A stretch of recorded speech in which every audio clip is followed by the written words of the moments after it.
You had the odd experience of having your tour very underreported.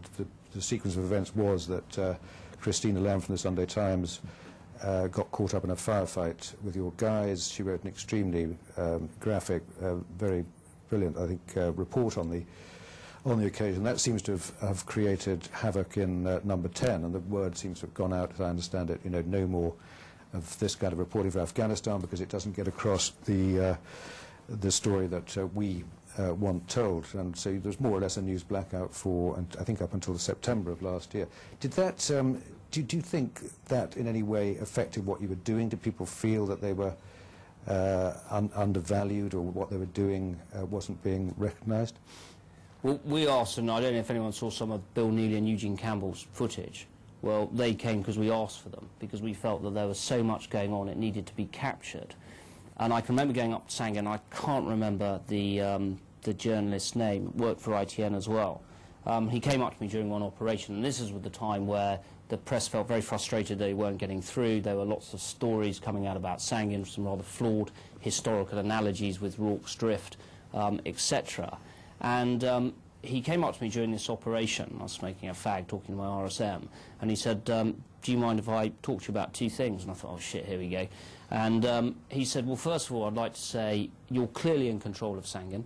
I mean, he saw us when we had lots of forces there, and definitely the Taliban had sort of disappeared on that particular day when we sort of turned up after a little bit of fighting. And he said, secondly, the morale of your soldiers is sky high. And that sort of provoked me to think, well, this is a really positive message. Because for every one story, and you will have the odd whinger who will turn around and say, well, we didn't get resupplied today, and that will be taken out of context, and someone may want to make something of it in the press. But I could line up another 30 soldiers without prompting who would turn around and say, look, not being resupplied for one day because we were going to potentially lose a helicopter being shot down. So the commanding officer made the decision that we would allow stores to run out. Well, we weren't going to starve. We could drink river water. We're paratroopers. We're a force raised to operate behind enemy lines, 1940, etc., etc. You get blokes who just turn around and say, yeah, it's shit to be hungry for a day, but it's part of the business we're in, and we're not really worried about that. Now, listen to all the other good things we're doing. And I think we missed a trick, and I'd like to think we restored the balance a little bit by getting Bill and Eugene in, who patiently waited for, I think, 2.5 weeks to go into Sangin. I mean, we couldn't have scripted it better for them, because literally as they arrived, they went into an HLS, which we deliberately offset, so we put it further back from where we normally fly in to try and make it a bit safer. Not just because of them, but partly because we didn't want to lose 2 ITN journalists.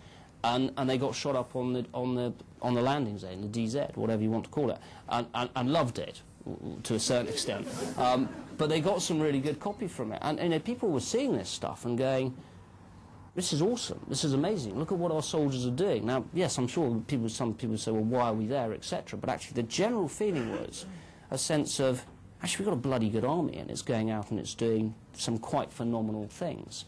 And I think we missed a trick to really exploit that. And Christina in the audience, I mean, when we read that article, I didn't read it and think, oh, God, this is going to drop us in the shit. I thought, actually, for any average Joe public reading this, he can but not fail to be impressed. One or two of the people in C Company that Christina's with got a bit of a slagging for some of the things they said and they did and all the rest of it, and sort of friendly banter and paid quite a lot of port and champagne. But at the same time, it was good, positive stuff. So we were quite surprised at the reaction, and that's not to say there's not the odd story written by someone which we don't really like and we think is imbalanced or unbalanced or whatever. But we generally thought, no, this is good stuff because it's saying what we're doing. So in a long-winded way, what I've said is, yeah, I think we got it wrong, but I think we tried to address it.